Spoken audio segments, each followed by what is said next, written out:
Puerto Rico. Sono venuto qui in cerca di una storia. Si chiama giornalismo. Questo curriculum è una montagna di puttanate. Ma ho trovato un paradiso sulla terra. È stata una notte impegnativa, vero Paul? Oh, e se non è il rum a metterti nei guai, lo fanno le donne. Pensavo fosse una sirena. Sono del Connecticut. Dai alla larga da lei, è la fidanzata di Sanderson. Prende il sole nuda. Non puoi restare. Le sirene escono al chiaro di luna. Potrebbe sembrare l'allucinazione di un pazzo, Se non mi ci porti tu, andrò con lui. ma è tutto vero. Questo è un oceano di soldi e c'è gente come me che sa come prenderseli. Non è una cosa illegale? Abbiamo fatto un accordo di riservatezza. Inchioderemo quel bastardo alla porta di casa sua. Ho una storia per te, gli darò la caccia. Segui il mio consiglio, non ti immischiare. Mega truffa, sfruttamento indebito di un paradiso. Questo è il sogno americano. Non esiste il sogno, Shannon. È solo una pozzanghera di sangue marcio che si sparge su tutto il mondo. Shannon! Lei è con te. Non avresti dovuto, Paul. Il sedile è andato. Ho avuto una brillante idea. Non dare nell'occhio.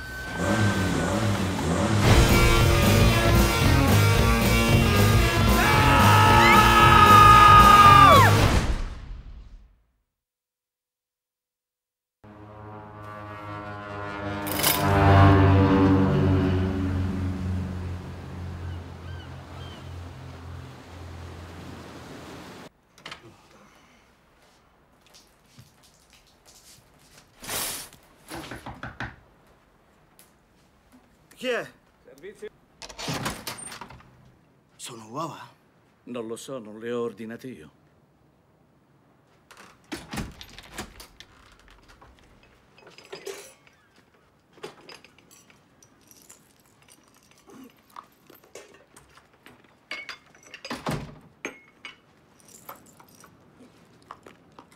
Desidera dell'acqua? No, va bene così. Notte movimentata, eh? Vattene.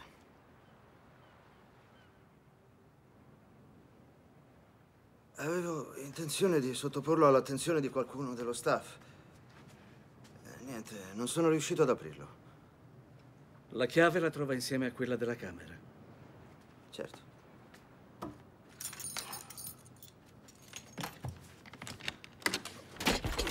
Cercavo delle noccioline.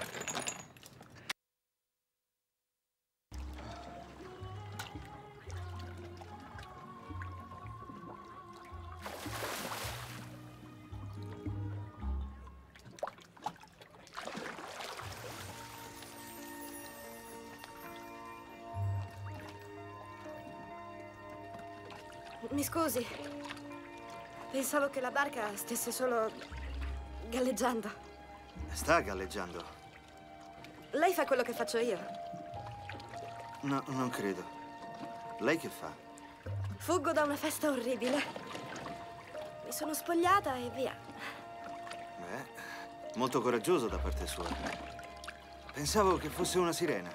Dicono che tutta la zona ne sia infestata. Io sono del Connecticut. Il mio fidanzato tiene un discorso che dura 21 minuti esatti. Quindi sarebbe del tutto inutile invitarla per un drink. Che cos'ha? Beh, no, io intendevo al bar. Inutile. Meglio che vada prima che si chiedano che fine ho fatto. Un momento, come si chiama? Meglio mantenere il segreto. Non so qual è il segreto. Lo manterrà ancora meglio. Dimmi che non ci sono i fari. Dimmi che non ci sono i fari. Ho appena visto dei fari. Schiaccia quel pedale. E che cosa pensi che stia facendo?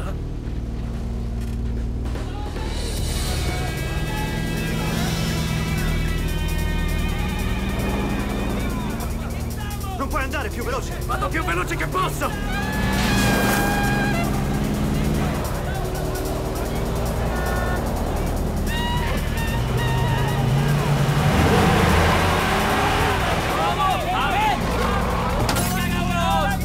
Non fate stronzate!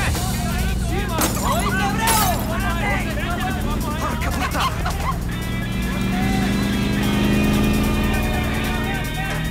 siento! ¡Vamos! ¡Mételo ahí! ¡Otro! ¡Eso de los ojos! ¡No va para ningún sitio! ¡No va para ningún sitio!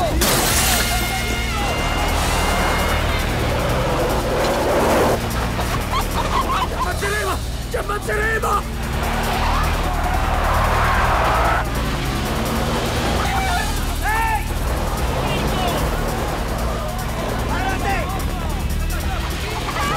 Pronto a scappare!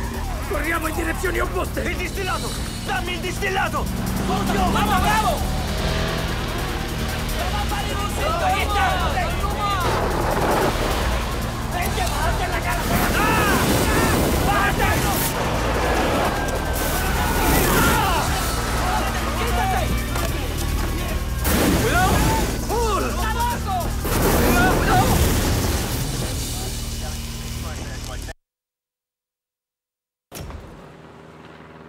Ecco qui. È solo un fatto tecnico, Paul. Ti impegni a non parlare a nessuno del progetto. Come va la testa? Non bene. Ancora grazie per aver pagato la cauzione. L'ho fatto per riconoscenza. E molto presto se ne saranno dimenticati tutti. Questo posto è un mare di soldi, Paul. Soldi a palate. Tutte le grandi società nascondono i capitali offshore. No, grazie. E questa è una buona notizia, perché ci siamo noi offshore. Nessun dollaro che arriva a Puerto Rico paga un solo centesimo di tasse. Niente? Niente di niente. E questo vale per le società chimiche, petrolifere e minerarie. A 30 chilometri da qui c'è rame che vale 12 miliardi di dollari. 12 miliardi di dollari. E pensa, c'è gente come me che sa come estrarlo.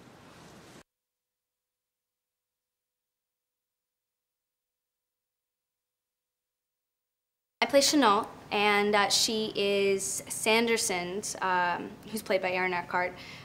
She's Sanderson's girlfriend, and she's a luxury just like the rest of Sanderson's life in a lot of ways. She also has a mind of her own, and she's a free-spirited girl who's maybe slightly, I don't know, caught up in the world and caught up in the life that she has found herself and gained for herself in a lot of ways.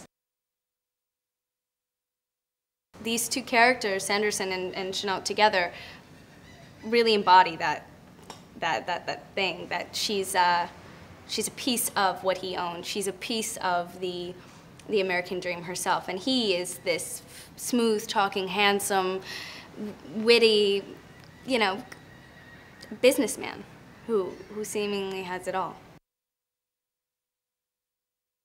She becomes interested in Kemp from the second she sees him, and I think that when they meet outside of the party on the lake, I think she falls in love with him right away. And Kemp, being our protagonist, is taken with her as well, and kind of together they go through this whirlwind of events that ultimately leads to everything changing in their life and on this island with them. Johnny Depp plays Kemp, and I know that they were close. Hunter S. Thompson and Johnny Depp. I knew that they were close. I know that they are close, or were close, and I know that he's a fan of his work, and I really can't imagine what I would say it is for him. But Johnny working on this and playing Hunter S. Thompson again, I think is really important, and it's an honor to work with somebody who really knows more than anything what he's doing and why he's doing it. Erin Eckhart is Sanderson, and I think that there's just a real elegance about who he is. He steps on set, and you really couldn't, I don't think you could write that. He has an air about him and in this role, and he fills the shoes.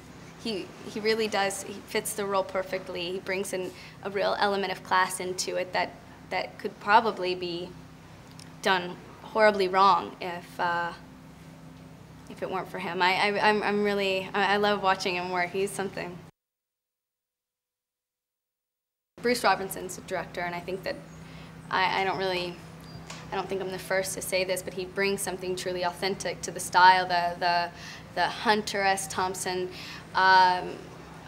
style of life. I mean, there's something truly authentic about the way he reads it and read the book and obviously wrote the script. And I think that I don't really know how or when he became involved in it, obviously, but there really couldn't be a better person for the job. I couldn't trust somebody's opinion more.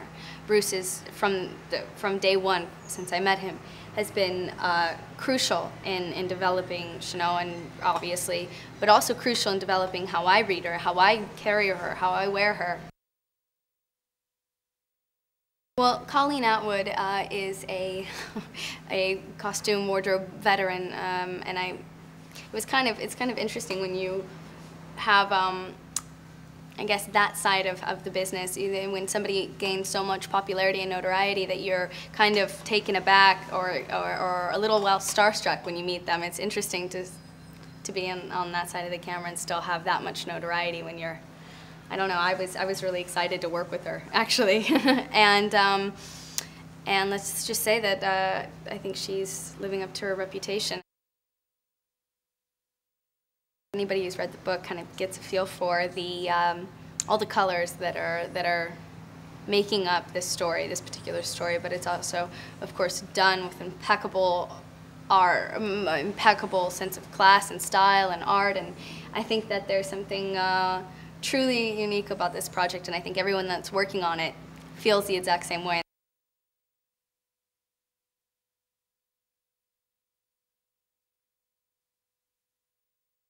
He is a mover and a shaker. He's a businessman. He knows how to grease everybody's wheels. He's a charmer. He's a people person. He's a connector. He puts people together and gets paid, and that's what his whole life is about. His opportunity is moving pieces around the chessboard, or pieces of the puzzle, and that's who Kemp is to him, and that's who Chanel, his girlfriend, is to him. And once they become, inoperative, or they don't count anymore, then he moves on. My character is, I play a guy named Hal Sanderson, and he is a developer in Puerto Rico, and he's trying to put up hotels and make a couple bucks, and so it's during that time of, it's got the Sinatra time, when. It's very slick and jazzy, and on the other hand, people are, it's a poor time in Puerto Rico, and Paul Kemp, Johnny's character, works in a newspaper, and he's seeing both sides of the island. Sanderson used to work for the same paper that Paul is now employed at, Johnny's character, and I'm always looking for an opportunity, I find out that Johnny's a novelist working at the paper, and he's good with words, and I need somebody to write some press releases for me to entice the public to want these hotels that I'm building. And so I try to employ him. Well, Johnny Depp plays Paul Kemp, and Johnny has just got a, as Hunter, that's why they're good friends, I guess. He just has a unique way of looking at life and his characters, and it has a subtle, he has a subtle humor, a quirky humor. He is Johnny is, he's a pleasure to be around, personally and professionally. He makes everybody happy. He has a kind word for everyone. He's warm, he knows everybody, he's always smiling and listens to everybody. I can't say enough about him, both personally and professionally. Well, Chanel, Amber Heard, from the moment I met her, and I don't know her well, is just the character. She has no inhibitions.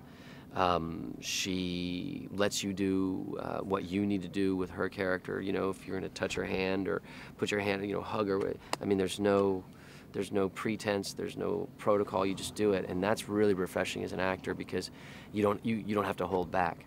and you can really get into your character right away. So I appreciate that about her, and watching her work, she's totally committed. She's an observer. She works before and after the take. So I have a newfound admiration for her.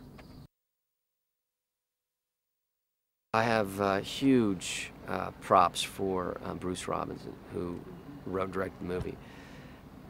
His way with words is incredible. You know, you read a lot of words as an actor, and some of them are pretty clunky or difficult to say.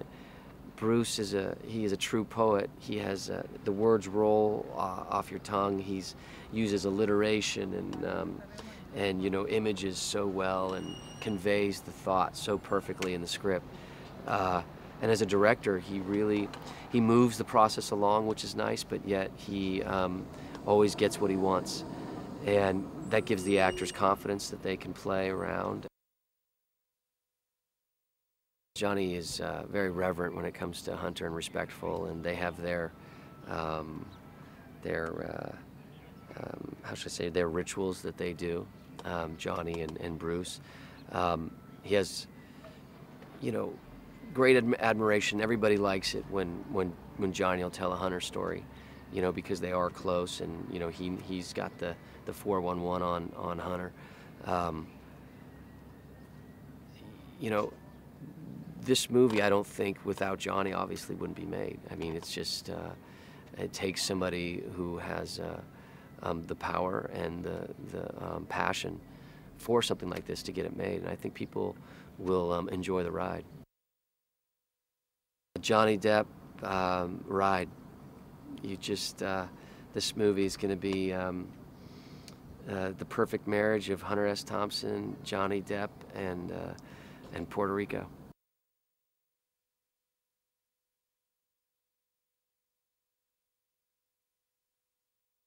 His name is Moberg, and he's the crime and religious correspondent. And I think he was so angry with his own, you know, with capitalism in America and what they were doing, and I think he started seeing the results of that in the Puerto Rican culture. And I think he just he started really investing time and started relating to the people. At first, you know, he's possibly somebody that he can take advantage of. Kemp is somebody that Moberg could take advantage of. And I think that there's, to some degree, a skepticism, possibly, oh, just another guy coming in and all that.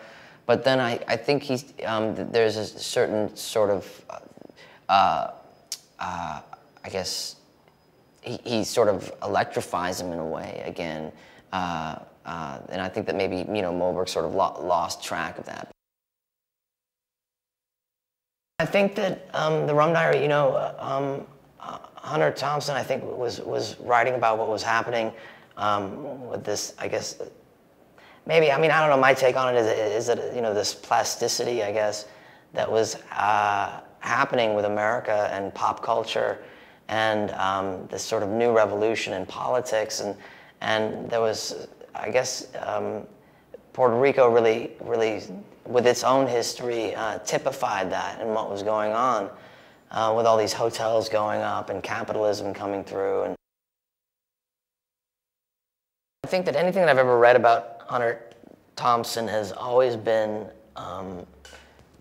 for me, shocking. You know, just anything, any little anecdote that I've heard about him, or there's a certain aspect to where there was somebody that truly wasn't necessarily jumping on, you know, the counterculture revolution, that bus, so to speak, but he was creating it. There's so many different ways to approach or build a character because you have so many different genres. And so for me, there was a certain idea of just getting seated in his outward physical appearance and the way he sounded and the way he walked. And you know, there's the first initial description of him in the script, which is so wonderfully written. Bruce was an actor, I guess most notably in Zeffirelli's Romeo and Juliet as Benvolio. And so there is definitely a part of his writing where he's coming from that perspective, and he's thinking, and you can see him or imagine him acting out the characters when he's writing them. The heart and the soul of the book is in the script and in the movie, but it's quite different. I think that that ultimately sometimes it's impossible to really, the idea of making a book into a movie, or a specific book into a movie is great, but when you actually do it, it's a totally different medium. But the one thing I will say is, even though I haven't really seen the movie, I think, just off of the script, I think that Hunter Thompson would be proud.